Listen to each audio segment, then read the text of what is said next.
Good morning, students. In the last class, we have started the chapter 4, Matter. Let's have a quick revision about matter. Matter is anything that has weight and takes up space, and it is made up of tiny particles called molecules.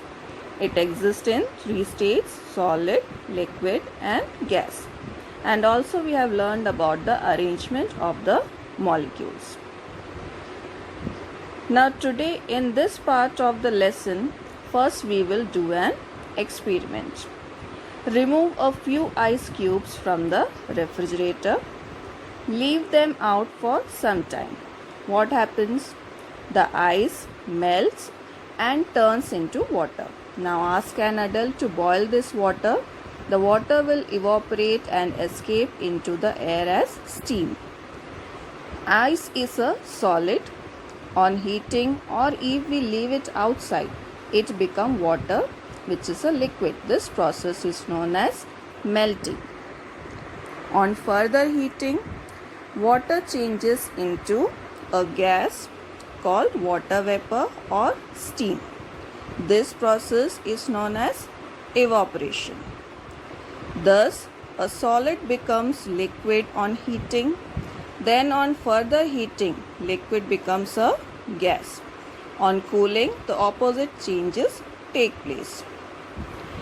When water vapor is cooled, it changes into water.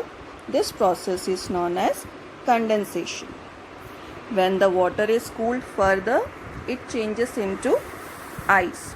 This process is known as freezing. Thus, matter can change from one state to another on heating or cooling. Let's see some more example which shows change in state.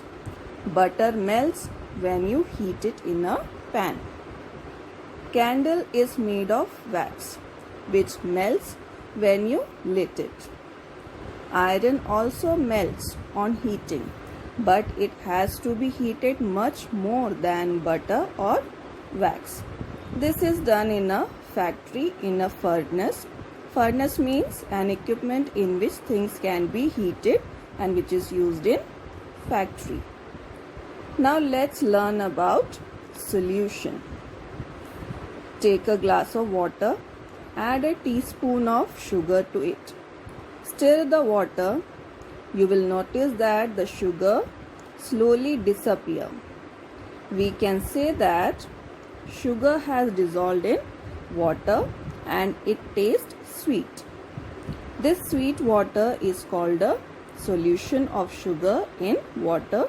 The sugar is called solute and the water that dissolves the solute is called the solvent.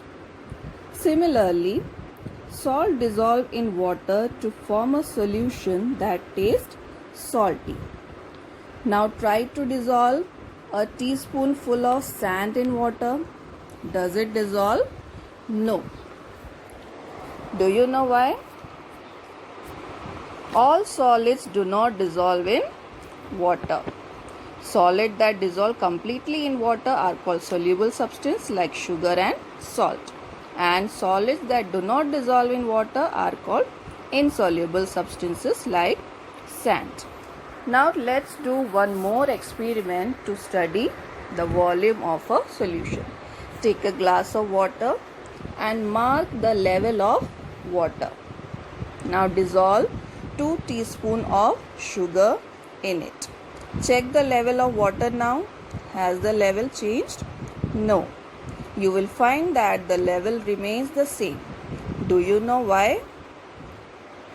You know that the molecules of liquid are not packed very close together. There are spaces between the molecules. When sugar dissolves in water, the sugar molecules fill these empty spaces. So, there is no increase in volume of water. What will happen if we go on dissolving sugar in the water used in the previous activity?